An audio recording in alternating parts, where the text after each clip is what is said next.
तो परमेश्वर ने एक और बार ये सुंदर समय हमको प्रदान किया है। आज शाम के वचन के मनन के लिए हम लोग पढ़ेंगे भजन संहिता 138, साम्स 138, भजन संहिता 138 और उसकी दूसरी आयत को मैं आपके सम्मुख पढ़ूंगा। भजन 138 आयत 2, साम्स 138 वर्स 2। यहाँ पे इस प्रकार लिखा है, मैं तेरे पवित्र मंदिर की ओर दंडवत करूंगा और तेरी करुणा और सच्चाई के कारण तेरे नाम का धन्यवाद करूंगा, क्योंकि तूने अपने वचन को अपने बड़े नाम से अधिक महत्व दिया है।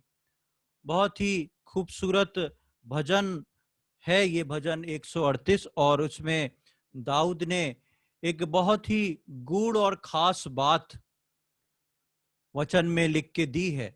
और जो अब हम इसके दूसरी आयत को पढ़ते हैं, उसके आखिरी भाग में हमको जो पढ़ने को मिलता है कि क्योंकि तूने अपने वचन को अपने बड़े नाम से अधिक महत्व दिया है।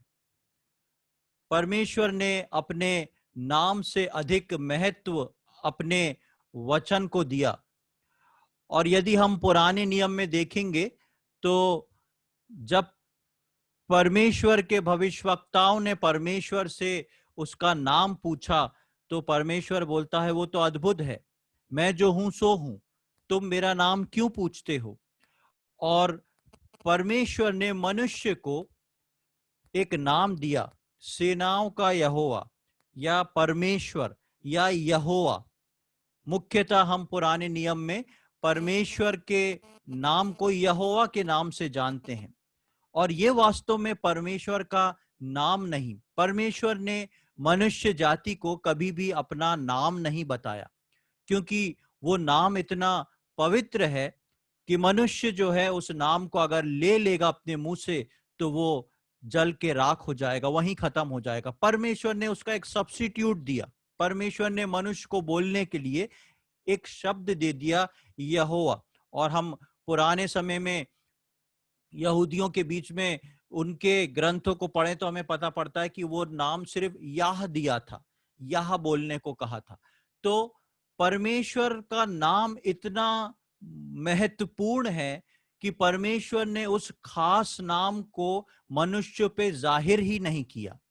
और उस नाम की जब बात आती है, जो नाम परमेश्वर ने मनुष्य को दे दिया यहोवा बोलने के लिए, उस नाम के लिए भी परमेश्वर के वचन में लिखा है कि उसने अपने वचन को उस नाम से अधिक महत्व दिया, जो हमने 138 के दूसरी आयत के आखिरी भाग में पढ़ा, क्योंकि तूने अपने वचन को अपने बड़े नाम से अधिक महत्व दिया है।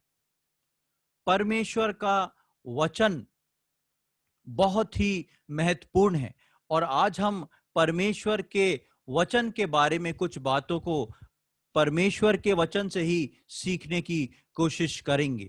जब बात परमेश्वर के वचन की आती है तो परमेश्वर की हर प्लानिंग, परमेश्वर के हर थॉट्स, परमेश्वर की हर आज्ञा और पवित्र आत्मा की हर अगुवाई जो विश्वासी को मिलती है, सब कुछ वचन के अंतर्गत आती है। फिर से इसको सुन लें, परमेश्वर की हर प्लानिंग, परमेश्वर के हर थॉट, परमेश्वर की हर अगुवाई जो कि पवित्र आत्मा के द्वारा एक विश्वासी को, परमेश्वर के जन को मिलती है, वो सब जो है परमेश्वर के वचन के अंतर्गत आती है।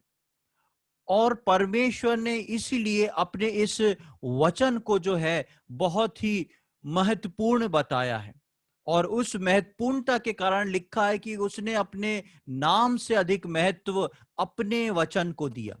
परमेश्वर का वचन जो है बहुत ही महत्वपूर्ण है, परमेश्वर का वचन जो है बहुत ही खास है, और एक विश्वासी जो है इस परमेश्वर के वचन को ही चल पकड़ के आगे चल पाता है, या आगे अपने जीवन में आगे की ओर वृद्धि कर सकता है।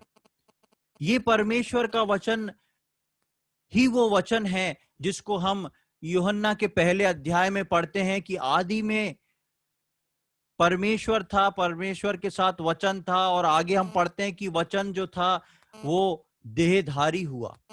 और उस देहधारी के लिए हम पढ़ते हैं कि वो वचन प्रभु यीशु मसीह जो था वो देहधारी होके आया, और मैं और आप जो हैं ये वचन ही मेरे लिए और आपके लिए एक उद्धारकर्ता बन के आया। इसलिए परमेश्वर ने अपने नाम से अधिक महत्व अपने वचन को दिया। और इस वचन के बारे में बहुत सारी चीजों का आज हम समझने की कोशिश करेंगे कि जब परमेश्वर ने इसको महत्वपूर्ण ठहराया है तो एक विश्वासी के लिए परमेश्वर का वचन जो है वो कितना महत्वपूर्ण है। हर विश्वासी अपने जीवन में जो है परमेश्वर के इस वचन को लेके चलता है। कई विश्वासी आज इससे चूक रहे हैं, पर यदि आपको अपने विश्वास के को जिंदा रखना है तो इसको हर रोज लेना आवश्यक है। आज के व्यस्तता के समय में हम कई बार इसको स्किप कर जाते हैं। आज के व्यस्तता के समय में लोग परमेश्वर का वचन खोल के शांति से बैठ के पढ़ नहीं पाते। चलते फिरते ऑफिस जाते समय अपनी गाड़ी में बैठ के मोबाइल में खोल के एक आध वर्ष पढ़ ली। लेकिन ये परमेश्वर का वचन बहुत ही महत्वपूर्ण है और उसकी महत्वपूर्णता को मैं चाहता हूं कि हम लोग आज बहुत ही गहराई से इसको समझ लें। वो परमेश्वर का वचन जो परमेश्वर अपने नाम से भी ज्यादा अधिक उसको महत्व दे रहा है, उसको आज के समय में विश्वासी लोग कितना महत्व दे रहे हैं। और विश्वासी को यदि अपने जीवन में आगे बढ़ना है, यदि विश्वासी को कुछ समझना है, तो उसको हर रोज परमेश्वर का वचन अपने अंदर लेना बहुत ही आवश्यक है, क्योंकि ये परमेश्वर के नाम से अधिक महत्वपूर्ण है, परमेश्वर के लिए महत्वपूर्ण है, तो मेरे और आपके जीवन में कितना अधिक महत्वपूर्ण ये हो सकता है। कई बार विश्वासी जीवन जो है इस प्रकार से दूर दूर दूर दूर से हमको ऐसा दिखाई देता है कि इसमें जीवन है। ऐसा विश्वासी जीवन जो वचन के बिना जीवित है, वो हमको दूर से ऐसा दिखाई देता है जीवित है, लेकिन वास्तविकता में उस विश्वासी से यदि हम बात करें, वास्तविकता से हम उस व्यक्ति से मिलें, तो उसकी बातचीत, उसका बोलचाल, उसका प्रार्थना करने का तरीका बता देता है कि ये विश्वास के अंदर स्थिर है कि नहीं, ये जिंदा है कि नहीं। जैसे कि हम देखते हैं कि अस्पतालों में, हॉस्पिटल्स में जब लास्ट स्टेज आती है तो अक्सर डॉक्टर जो है पेशेंट को वेंटिलेटर पे डाल देते हैं और उसके घर वाले उससे मिल नहीं पाते। दूर से वो कांच से बाहर से वेंटिलेटर को देख लेते हैं अपने पेशेंट को, और वेंटिलेटर जो है वो एक आर्टिफिशियल रेस्पिरेटरी सिस्टम है। वो उसको उस पेशेंट के अंदर हवा जा रही है, बाहर निकल रही है, वो पेशेंट की बॉडी जो है फंक्शन करती दिखती है, और दूर से उसके घर वाले सोचते हैं कि ये अभी जिंदा है, पर वास्तविकता में वो व्यक्ति पहले से ही मृतक हो चुका होता है। उसी रीति से हम देखते हैं कि ऐसे बहुत सारे विश्वासी आज के समय में हैं जो अपने आप को जिंदा रखे हुए हैं इस आर्टिफिशियल रेस्पिरेटरी सिस्टम से, जो देखने में लगता है हाँ जिंदा है, गाना अच्छे से गाएंगे, प्रार्थना अच्छे से करेंगे, पर वास्तविकता में जब हम उनसे बात करते हैं तो पता पड़ता है इनके अंदर गहराई नहीं है। क्यों गहराई नहीं है? क्योंकि इनके अंदर वचन पढ़ने की कमी है, वचन को वो स्थान देके नहीं पढ़ पा रहे हैं। हमारे जीवन में हम कोशिश करें कि हम उस आर्टिफिशियल रेस्पिरेटरी सिस्टम से बाहर निकल के वचन की गहराइयों में जाके वचन को दिन रात मनन करके अपने प्रभु के लिए तैयार करें अपने आप को। क्योंकि बिना वचन को महत्वपूर्णता दिए, बिना वचन को महत्व दिए हमारे जीवन जो है किसी भी कार्य के नहीं, या फिर हमारे जीवन बिना वचन को महत्व दिए केवल जो है एक सामने चलता हुआ व्यक्ति है जिसके अंदर वास्तव में परमेश्वर का काम नहीं। हम देखते हैं कि परमेश्वर ने एक योजना को बनाया था और उस योजना के अंतर्गत परमेश्वर ने इस वचन को महत्वता दी थी, और इस वचन की महत्वता क्या थी उसको हम आगे पढ़ेंगे। मेरे साथ निकालें यूहन्ना रचित सुसमाचार, उसका 17वां अध्याय, gospel according to John chapter 17। Yuhanna रचित सुसमाचार उसका 17वां अध्याय, gospel according to John chapter 17 verse 22, 22वीं आयत, Yuhanna 17:22। Gospel according to John chapter 17 verse 22। यहां पे इस प्रकार लिखा है, वो महिमा जो तूने मुझे दी मैंने उन्हें दी है कि वे वैसे ही एक हो जैसे हम एक हैं। यहां पर हम प्रभु यीशु मसीह के एक वाक्य को देखते हैं, एक बात को देखते हैं। और ये प्रभु यीशु मसीह जो है वो परमेश्वर से बोल रहा है।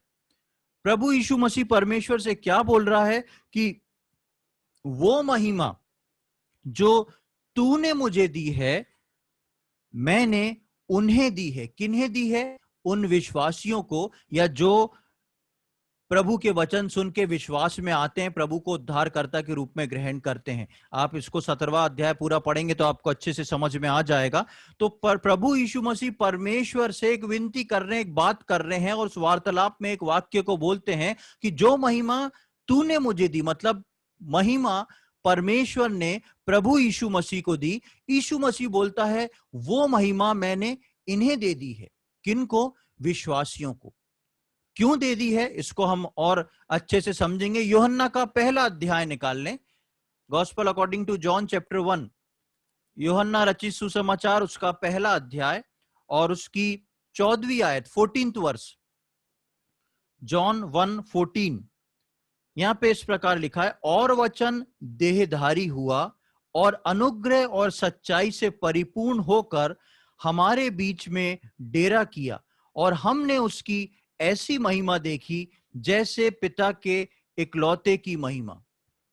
प्रभु यीशु मसीह के लिए लिखा है, हम सब जानते हैं कि वो वचन जो था वो देहधारी हो गया। कौन सा वचन देहधारी हो गया? वो वचन देहधारी हो गया जिसको परमेश्वर ने अपने नाम से अधिक महत्व दिया। वो वचन अब देहधारी होके आ गया, और जब वो देहधारी होके आ गया तो तीन चीज उसके अंदर देखने को मिल रही हैं। क्या है? अनुग्रह और सच्चाई से परिपूर्ण होकर। वो अनुग्रह से परिपूर्ण है, सच्चाई से परिपूर्ण है, और अनुग्रह और सच्चाई से परिपूर्ण होने के बाद उसमें से एक महिमा निकल रही है। और लिखा है कि हमने उसकी ऐसी महिमा देखी जैसे पिता के इकलौते की महिमा। ग्लोरी, महिमा, यहां पर खास महिमा शब्द को दर्शाया गया है। और अभी हमने 17 के 22 में पढ़ा कि यीशु मसीह बोलता है जो महिमा तूने मुझे दी थी वो मैंने इनको दे दी। क्यों दे दी? ताकि वो हम में से एक हो जाएं। प्रियो, परमेश्वर का प्रेम देखें, परमेश्वर की योजना को देखें। परमेश्वर ने अपने नाम से अधिक महत्व अपने वचन को दिया, और उस वचन को देहधारी करके दुनिया में दिया। और उस वचन की जो महिमा थी, उस प्रभु यीशु मसीह की जो महिमा थी, जो कि एक इकलौते की महिमा होती है, वो महिमा यीशु मसीह ने मेरे को और आपको दे दी। और अब हम रिवर्स चलेंगे, यानी कि महिमा हमको मिल चुकी है। अब मेरे और आपके जीवन से वो अनुग्रह और सच्चाई जो है उससे मुझको और आपको परिपूर्ण होना है। अनुग्रह ऑलरेडी परमेश्वर का मेरे और आपके ऊपर है। उस सच्चाई से परिपूर्ण होके, क्यों परिपूर्ण होना है? क्योंकि मुझको और आपको इस पृथ्वी पे नहीं रहना, मुझको और आपको स्वर्ग जाना है। और यीशु मसीह परमेश्वर की प्लानिंग में, परमेश्वर ने वचन को महत्व दिया, अपने नाम से अधिक वचन को देहधारी किया और अपनी महिमा को दिया। और वो महिमा जो परमेश्वर ने वचन को अर्थात प्रभु यीशु मसीह को दी थी, प्रभु यीशु मसीह बोलता है वो महिमा मैंने इन लोगों को दे दी। और क्यों दे दी? यीशु मसीह बोलता है क्या? ताकि ये लोग जो हैं हम में से एक हो जाएं। प्रियो, आज की शाम हम परमेश्वर की उस प्लानिंग को समझने की कोशिश करें कि परमेश्वर मुझको और आपको हम में से एक, परमेश्वर और प्रभु यीशु मसीह और पवित्र आत्मा में से एक बनाने पे तुला है। और उसने उस महत्वपूर्ण वचन को हमारे सामने दे दिया। उसने अपना नाम नहीं दिया कि हम नाश ना हो जाएं, लेकिन उसने अपना वचन दे दिया ताकि वो वचन के द्वारा मुझको और आपको महिमा मिले और हम परमेश्वर की परिपूर्णता में परिपूर्ण होके उसके लायक या उसके समान बन जाएं। इसलिए परमेश्वर ने मुझको और आपको वचन दिया। ये वचन जो है विश्वासियों के जीवन में बहुत ही महत्वपूर्ण है। यदि हम इस उद्धार पाने के बाद अपने जीवन में इस वचन को नजरअंदाज करते हैं या वो समय या वो स्थान अपने जीवन में नहीं देते हैं, तो मुझको और आपको बहुत आवश्यक है कि हम इस बात को बहुत ही सीरियसली लें, क्योंकि वचन परमेश्वर के नाम से अधिक महत्वपूर्ण है। उसने वो वचन मेरे और आपके लिए देहधारी करके दिया, ताकि वो उस वचन के द्वारा मुझको और आपको उस स्थान पर पहुंचाना चाहता है, जिस स्थान पर पहुंच के मैं और आप पिता, पुत्र और पवित्र आत्मा के जैसे बन जाएं। हम देखते हैं कि पुराने नियम के समय में हम वचन को एक दूसरे रूप से देखते हैं। जब इजराइलियों को परमेश्वर 40 साल जंगल में चलाया, तो परमेश्वर ने उनको मन्ना दिया। हम मन्ना को भी वचन मानते हैं और आत्मिक मन्ना करके हम उसको अक्सर बोलते हैं और जानते हैं। परमेश्वर ने इजराइलियों को भी जो मन्ना दिया था, उसके पीछे ऐसा ही कुछ खास कारण था, और उस कारण को जब हम समझेंगे तो हमें परमेश्वर की योजना जो है वो और अधिक समझ में आएगी। मेरे साथ निकाल लें निर्गमन की किताब, उसका 16वां अध्याय, एक्सोडस चैप्टर 16, निर्गमन की किताब उसका 16वां अध्याय।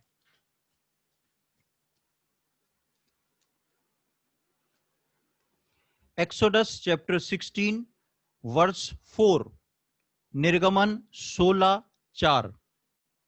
यहां पे इस प्रकार लिखा है, तब यहोवा ने मूसा से कहा, देखो मैं तुम लोगों के लिए आकाश से भोजन वस्तु बरसाऊंगा, और ये लोग प्रतिदिन बाहर जाकर प्रतिदिन का भोजन इकट्ठा करेंगे। इससे मैं उनकी परीक्षा करूंगा कि ये मेरी व्यवस्था पर चलेंगे कि नहीं। जब इजरायली लोग जो थे मिस्र को छोड़ के बाहर आए, तो एक समस्या आ गई। अब रोज खाना कैसे मिलेगा? परमेश्वर ने उनके लिए बटेर का भी इंतजाम किया था। बाद में हम आगे चल के पढ़ते हैं, जब वो मांस मांगते हैं, परमेश्वर उनको बटेर देता है। परमेश्वर के लिए ये मुश्किल नहीं था कि परमेश्वर उनको अनाज का इंतजाम करके देता, फल का इंतजाम करके देता, या पशु पक्षियों का इंतजाम करके देता। लेकिन वो इंतजाम करने के बाद भी परमेश्वर बोलता है कि मैं इनके लिए आकाश से भोजन को गिराऊंगा, और प्रतिदिन जो है इनको जाके बाहर जाके उस भोजन को अपने लिए इकट्ठा करना पड़ेगा। परमेश्वर की एक योजना इस आकाश से गिराए हुए मन्ना के लिए थी। परमेश्वर 40 साल तक इजरायलियों को मन्ना खिलाता रहा, और इसके टाइम टेबल में कोई चेंजेस नहीं हुए। जो विधि परमेश्वर ने ठहराई थी, उसी विधि के अकॉर्डिंग इनको मन्ना उठाना था, इस्तेमाल करना था, और उसी रीति से खाना था। यदि हम इसकी 13वीं आयत से लेके 15वीं आयत तक पढ़ें, तो वहां पर हमको कुछ और बात देखने को मिलती है। 16वें अध्याय की 13 से लेके 15 तक हम पढ़ेंगे। तब ऐसा हुआ कि सांझ को बटेरे आकर सारी छावनी पर बैठ गईं, और भोर को छावनी के चारों ओर ओस पड़ी, और जब ओस सूख गई, तो वो एक क्या देखते हैं कि जंगल की भूमि पर छोटे छोटे छिलके पाले के किनकों के समान पड़े हैं। ये देखकर इजरायली जो ना जानते थे कि ये क्या वस्तु है, वे आपस में कहने लगे, ये तो मन्ना है। तब मूसा ने उनसे कहा, ये वही भोजन वस्तु है जिसे यहोवा तुम्हें खाने के लिए देता है।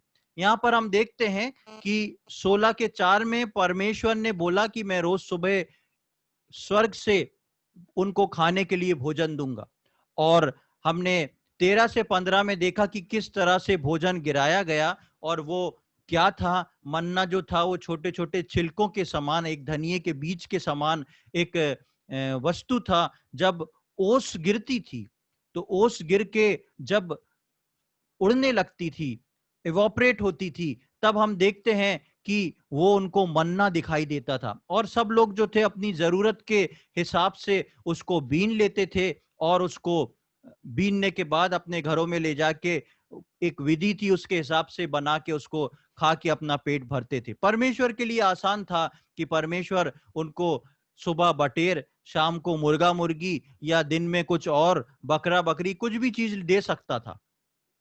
लेकिन वो मांस देने के साथ साथ परमेश्वर ने मन्ना को रखा, जो कि स्वर्ग से ही गिरेगा। वो मन्ने का कोई भी सब्स्टिट्यूट नहीं था। वो रोज सुबह गिरेगा, एक टाइम पे गिरेगा, अपनी जरूरत के हिसाब से हर व्यक्ति को स्वयं उसमें से बटोरना था और उसको पका के खाना था। क्या मकसद था परमेश्वर का स्वर्ग से इस भोजन वस्तु को देना?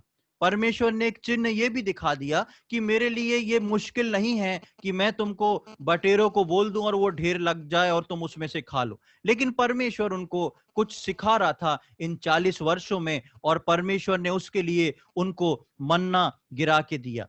अब इस मन्ने का गिराने का सबसे बड़ा कारण जो है वो हम देखेंगे व्यवस्था विवरण की किताब बुक ऑफ ड्यूट्रोनॉमी चैप्टर 8, व्यवस्था विवरण उसका 8वां अध्याय, बुक ऑफ ड्यूट्रोनॉमी चैप्टर 8 व्यवस्था विवरण उसका 8वां अध्याय और उसकी 3री आयत। बुक ऑफ ड्यूट्रोनॉमी चैप्टर 8 वर्स 3, यहां पे इस प्रकार लिखा है, उसने तुझको नम्र बनाया और भूखा भी होने दिया, फिर वो मन्ना जिसे ना तू और तेरे पुरखा ही जानते थे वही तुझको खिलाया, इसलिए कि वो तुझको सिखाए कि मनुष्य केवल रोटी ही से नहीं जीवित रहता, परंतु जो जो वचन यहोवा के मुंह से निकलता है उनसे वो जीवित रहता है। परमेश्वर यहां पर एक रीजन बताता है कि वो कहता है मैंने तुमको भूखा रहने दिया, मैंने तुमको नम्र किया, मैंने तुमको दीन बनाया, और वो भोजन स्वर्ग से दिया जिसको तुम्हारे बाप दादा नहीं जानते थे।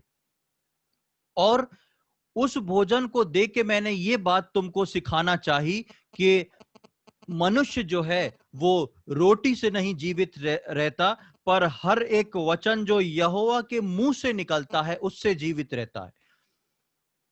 परमेश्वर बोलता है 16:4 में, निर्गमन 16:4 जो हमने अभी पढ़ा, कि मैं तुम्हारे लिए स्वर्ग से भोजन गिराऊंगा और प्रतिदिन तुम लोग आके उसको बटोर के ले लोगे और इस प्रकार मैं तुमको परखूंगा। परमेश्वर ने इजरायलियों के लिए एक चीज को बांध दिया और वो रोज सवेरे उसको गिराने लगा और इजरायली उसको बटोर के रोज अपना खाने लगे।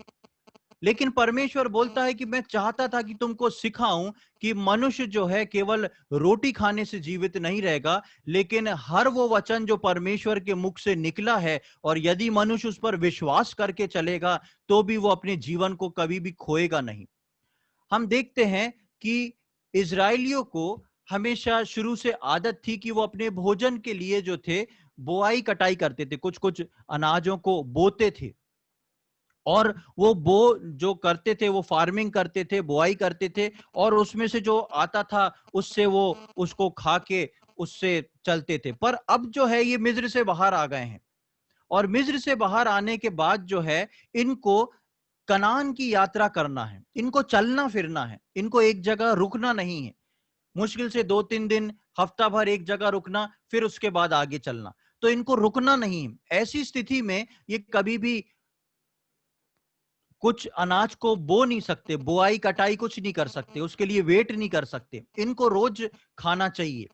और ऐसी स्थिति में इस यात्रा में परमेश्वर उनको सिखा रहा था कि यात्रा में मन्ना जो है स्वर्ग से मिलेगा जिससे तुम जीवित रहोगे, ताकि लोग अपने बल पे निर्भर होना ना सीखें, अपने बल पे भरोसा ना करें, लेकिन हर दिन के लिए उनको परमेश्वर पे वो डिपेंड होना सीख जाएं।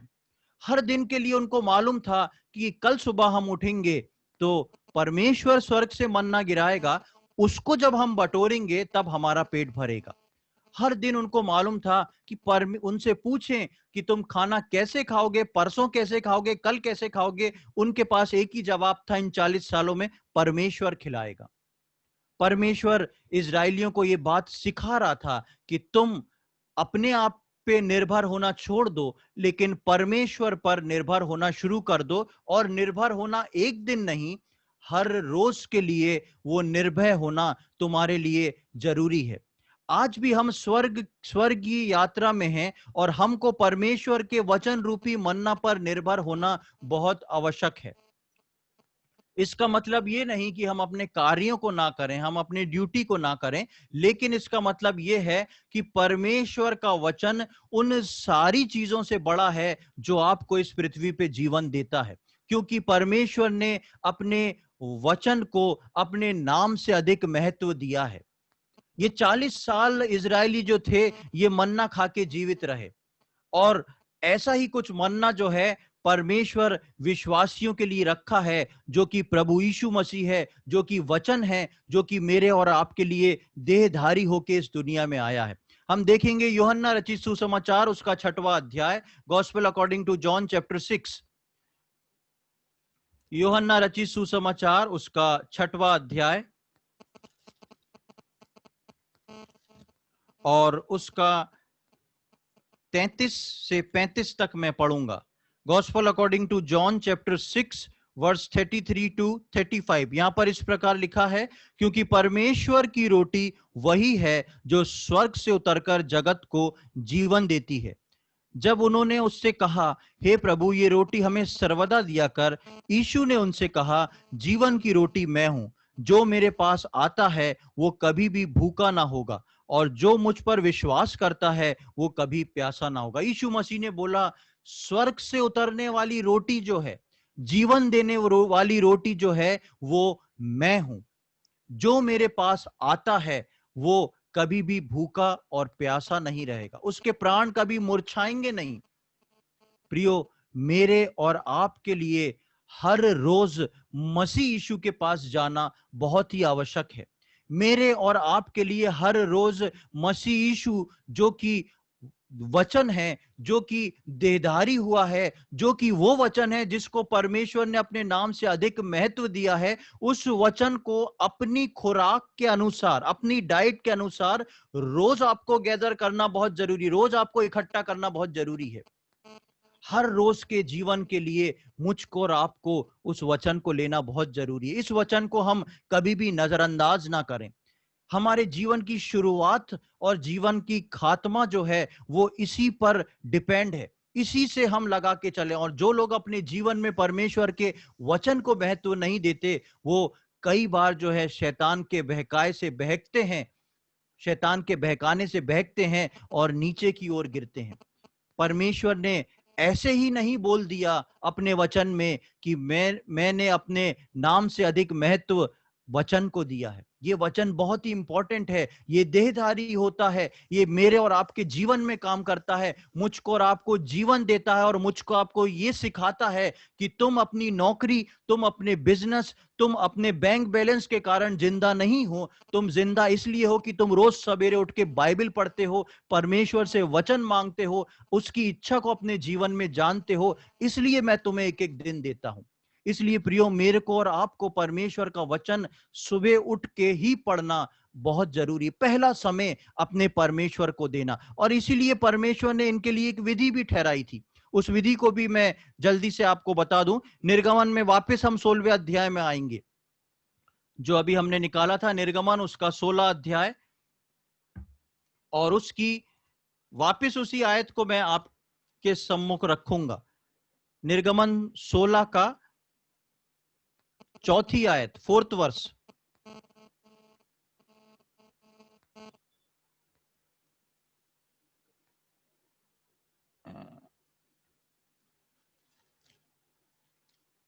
यहां पे इस प्रकार लिखा है, तब यहोवा ने मूसा से कहा, देख, मैं तुम लोगों के लिए आकाश से भोजन वस्तु बरसाऊंगा, और ये लोग प्रतिदिन बाहर जाकर प्रतिदिन का भोजन इकट्ठा करेंगे। ये पहली लाइन हो गई। अब वापस मेरे साथ इसमें इसके 14वीं आयत में आ जाए, 14th वर्ष में। यहां पर लिखा है, और जब ओस सूख गई तो वे क्या देखते हैं कि जंगल की भूमि पर छोटे छोटे छिलके पाले के किनको के समान पड़े हैं। ये पहली विधि, इसको अभी हम एक तरफ रखेंगे। एक और मैं आयत को पढ़ा रहा हूं, उसके बाद हम जो हैं इस पे मनन करेंगे।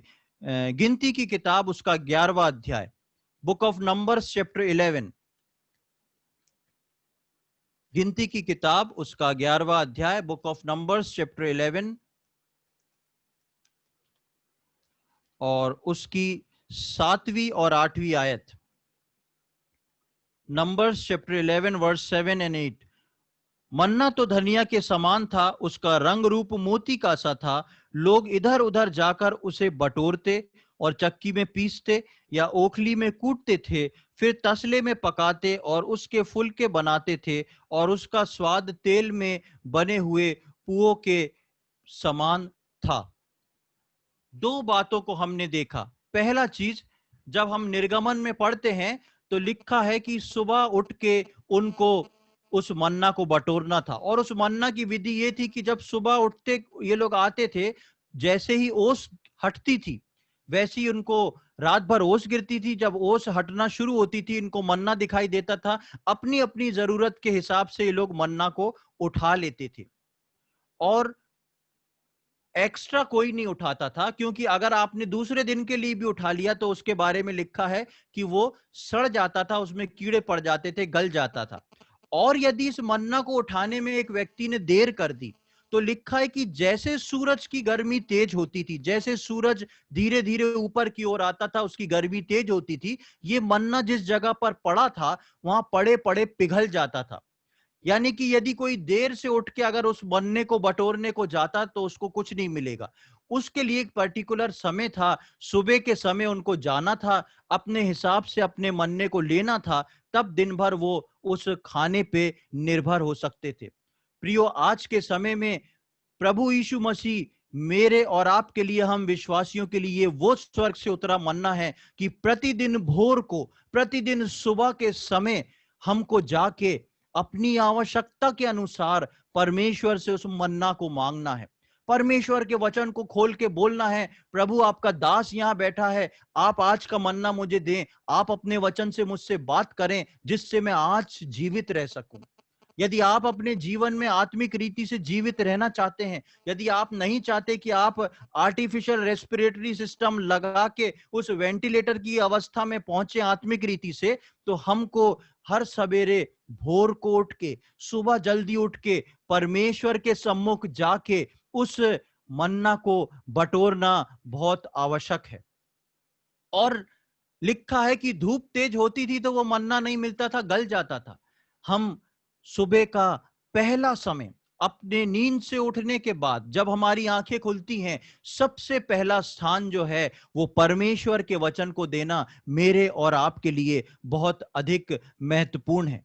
दूसरी चीज, हमने जो गिनती 11 अध्याय में पढ़ी कि उसको बनाने की एक विधि थी, उसको वो लोग बटोर बटोर के लाते थे, और लिखा है उसको चक्की में पीसते थे या ओखली में कूटते थे, और उसको ओखली में कूट के और चक्की में पीस के उसको पकाते थे। तब उसका स्वाद जो है वो तेल में पके हुए पुए के समान होता। पुआ जो एक स्वीट डिश होती, पुए के समान मीठा हो जाता था वो, और तब उसकी मिठास से उनको तंदुरुस्ती मिलती थी, उनको शक्ति मिलती थी, और दिन भर का उनको कार्य करने का बल मिलता था। हमने अभी यूहन्ना में पढ़ा कि यीशु मसीह बोलता है, स्वर्ग से उतरी हुई रोटी मैं हूं। और वो स्वर्ग से उतरी हुई रोटी, वो वचन जो मेरे और आपके लिए देहधारी हुआ, वो वचन जिसको परमेश्वर ने अपने नाम से अधिक महत्वपूर्ण महत्व दिया, वो वचन मेरे और आपके लिए ऐसे ही नहीं आ गया। जिस प्रकार लिखा है कि ये मन्ने को लाके कूटा जाता था, इस मन्ने को लाके चक्की में पीस दिया जाता था, बिल्कुल पाउडर कर दिया जाता था, तब इसको पकाया जाता था, तब इसका स्वाद निखर के आता था। प्रियो, मेरे और आपके जीवन में प्रभु यीशु मसीह जो है, यूं ही देहधारी होके नहीं आ गया, लेकिन उसकी उस देह को कूट के पीस दिया गया, और वो मेरे और आपके लिए वो मीठा पुए के समान बन गया। जितना हम इसको लेंगे उतना मिठास से मेरे और आपका जीवन बन भर जाएगा, और वो ही मिठास जो है मेरे और आपके जीवन से निकल के दूसरों तक जाएगी।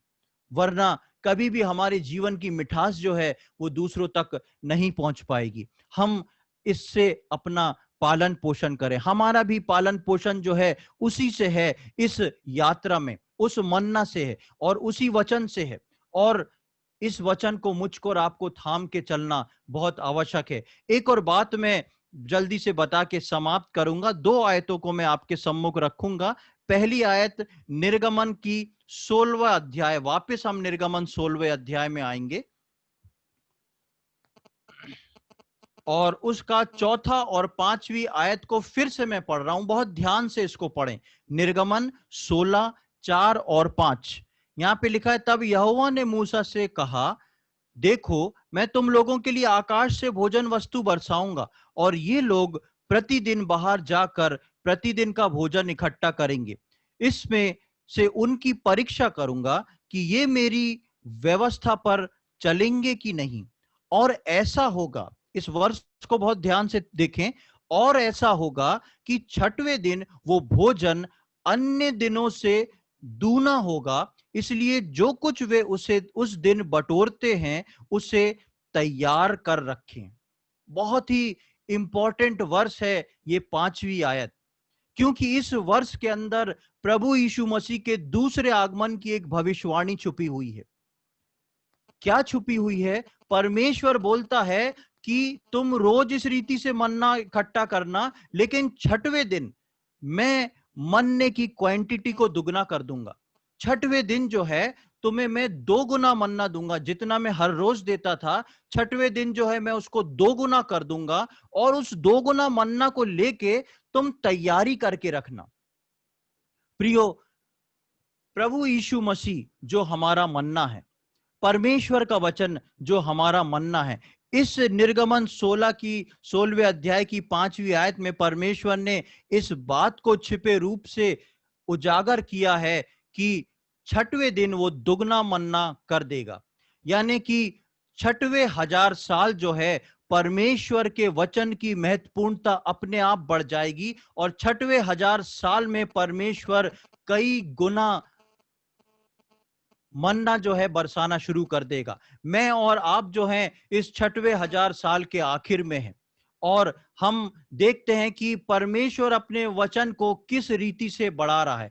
पूरे मनुष्य के इतिहास में इन सालों में, पूरे मनुष्य के इतिहास में इन सालों में जिस प्रकार परमेश्वर का वचन फैलाया जा रहा है, जिस प्रकार परमेश्वर का वचन सारे यूट्यूब चैनल्स पे, सारे नेट पे, सब तरह पे जिस रीति से परोसा जा रहा है, ऐसा मनुष्य के इतिहास में कभी भी नहीं हुआ। कई गुना अधिक परमेश्वर का वचन फैलना शुरू हो गया, क्योंकि परमेश्वर ने इजरायलियों को छठवें दिन 2 गुना मन्ना गिराने को बोला था, और परमेश्वर ने छठवें दिन 2 गुना मन्ना भी गिराया। और उसका कारण यह था कि मन्ना को बटोर के इजरायली लोग तैयार हो जाएं। किसके लिए? 7वें दिन के लिए, क्योंकि 7वां दिन जो था वो सप्त का दिन था। प्रियो, मुझको और आपको इस छठवें 1000 साल में जब अद्भुत रीति से मन्ना गिराया जा रहा है, आप सोचें कि इतने सालों से हमारी कलीसिया और भारत की दूसरी कलीसिया भी स्थापित हैं, लेकिन जनरली सारी कलीसियाओं में हर रोज या अल्टरनेट डेज जो है मीटिंग होना शुरू हो गई है। कहीं सुबह हो रही, कहीं शाम को हो रही, जितना कभी भी कलीसिया के इतिहास में मीटिंग नहीं हुई। और हर मीटिंग में जो है परमेश्वर का वचन परोसा जा रहा है। क्या कारण है? क्योंकि परमेश्वर ने शुरुआत में इस बात को बोल दिया था कि छठवें दिन मैं दुगना मन्ना बटोरूंगा, और उस मन्ने को बटोर के मनुष्य जो है तैयार हो जाए। इस वचन को मुझको और आपको यूं ही नहीं लेना है कि लॉकडाउन है इसलिए मैसेजेस ज्यादा मिल रहे हैं। लॉकडाउन है, मैसेजेस ज्यादा मिल रहे हैं ताकि मैं और आप उसके आगमन के लिए तैयार हो जाएं, क्योंकि सप्त का दिन मेरे और आपके लिए शेष रह गया है। वो 7वां 1000 वर्ष जो है मेरे और आपके लिए रखा गया है, जिसमें प्रभु यीशु मसीह बादलों पे आने वाला है, और उससे मिलने के लिए, उससे मुलाकात करने के लिए मुझको और आपको परमेश्वर के वचन से परिपूर्ण होके तैयार होना बहुत आवश्यक है। एक वर्ष को आखिरी में मैं पढ़ के समाप्त करूंगा। इब्रानियों उसका 4 अध्याय, book of Hebrews chapter 4।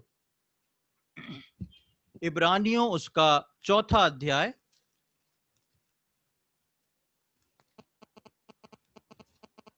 Book of Hebrews chapter 4, और उसका मैं 8 से लेके 12 तक पढ़ रहा हूं। Hebrews chapter 4 verse 8 to 12।